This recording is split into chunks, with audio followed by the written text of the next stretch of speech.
Hi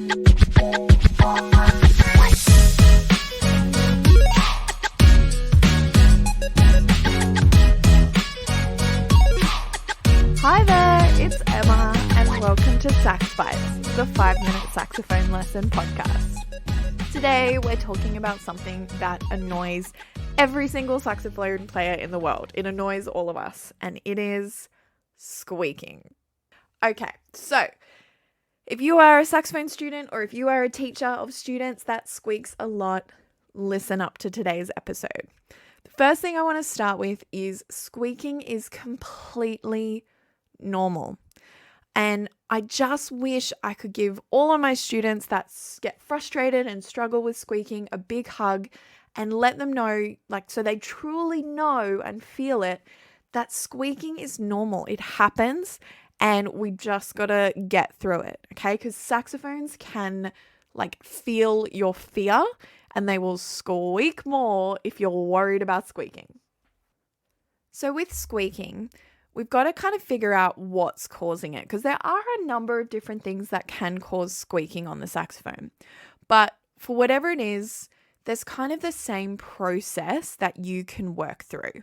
Now, first up, are your teeth touching the reed?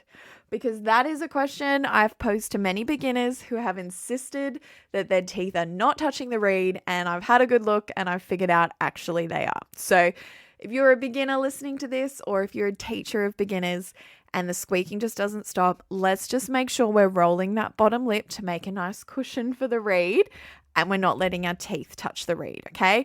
If you're a contemporary modern composer that wants some crazy squeaks, well, there you go. You've got a hot tip. Just let your saxophone players put their teeth to the reed and you'll get some crazy squeaks. But for a lot of students, squeaking is going to come about because of an embouchure or articulation issue. It's related to the reed. So when I've got students that are having squeaking happening, I love to get them to just go back to the basics, go through a little routine. The first step is to take the reed off the mouthpiece and make sure the whole reed is wet, is moist. So we want to make sure that we don't have any dry spots or that the reed isn't prepped effectively for playing.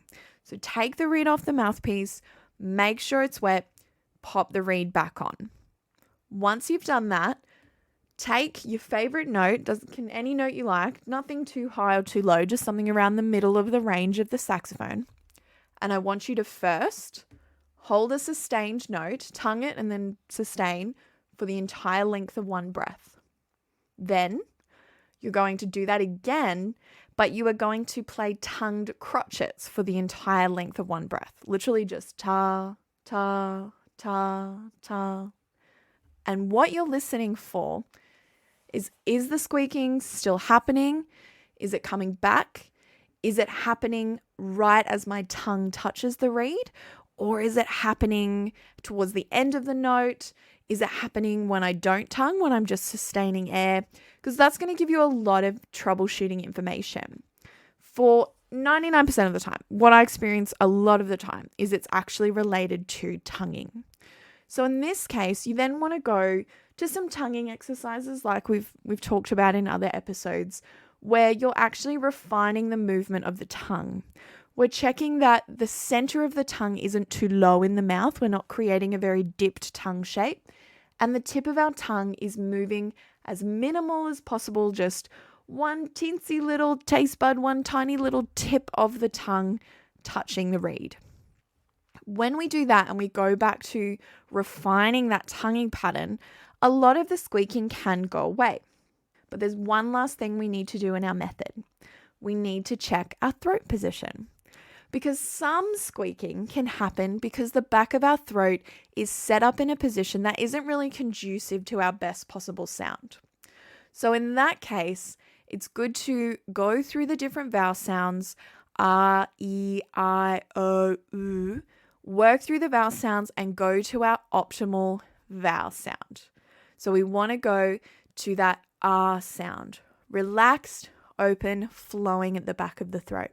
And do a couple of long tones, a couple of scales, some tongued notes, all practicing our correct vowel sound. If you work through that little process when you're squeaking, you will eradicate pretty much all your squeaking. It won't happen. And then we've got to just do a little bit of extra work just to make sure that when we're nervous, if we're performing, the squeaking doesn't come back then. Because quite often my students, they get rid of squeaking in the practice room and then it happens when they're nervous. And that's actually because the tongue and the throat and the embouchure, they're just not doing what we need them to do. Maybe their mouth's a little dry, which is also something that happens when we get nervous. So in the warm-up room before the performance, they can go through this process there as well.